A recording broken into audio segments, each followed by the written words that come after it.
I first did this when I was about 5 years old. We loved it then.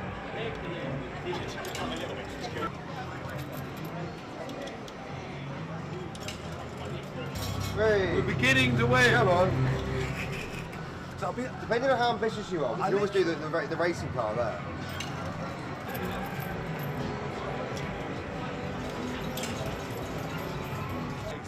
I love them. I still do. There's a lovely old couple joint there as well.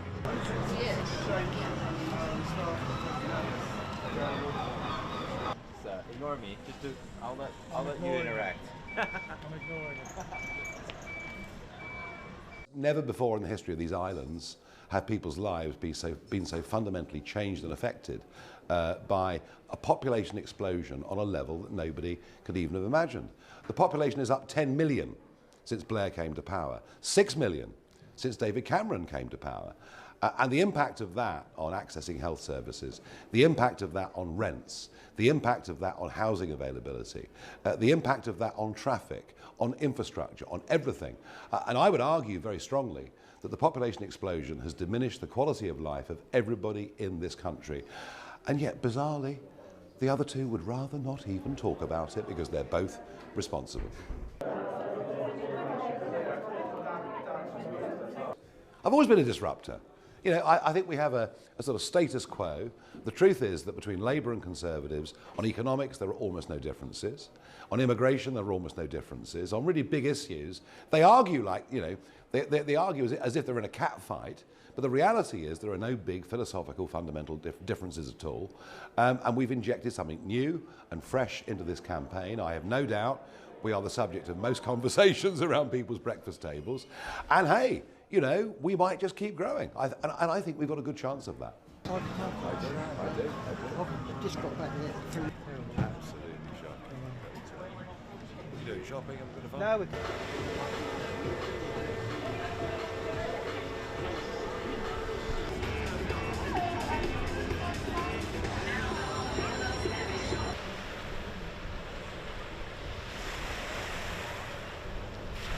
immigration, the national health, and help for young people for jobs. That's the main. People can't get jobs. That's the main things I think. Get the doctors back.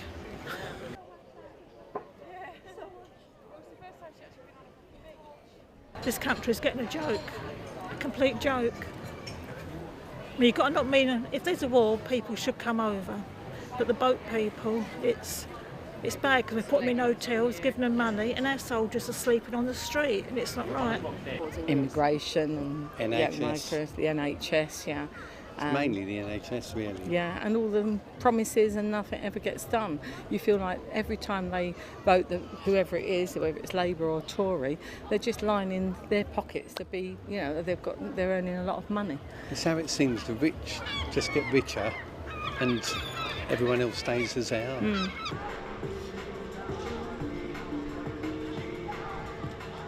Our country just can't afford it. You can't afford to just have... We haven't got a problem with immigration. No. It's the illegal immigration. And it's the people coming over and claiming and getting benefits and everything as soon as they do. Mm. And yet we struggle to claim anything, which is, it's just unfair, I don't know.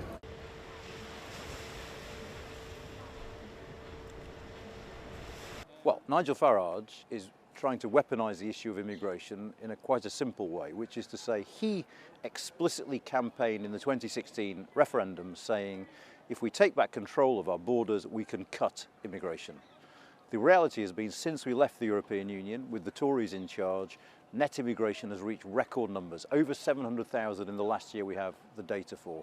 And so Nigel Farage is simply saying these people have failed you even though we won a referendum to allow ourselves to take back control of our borders.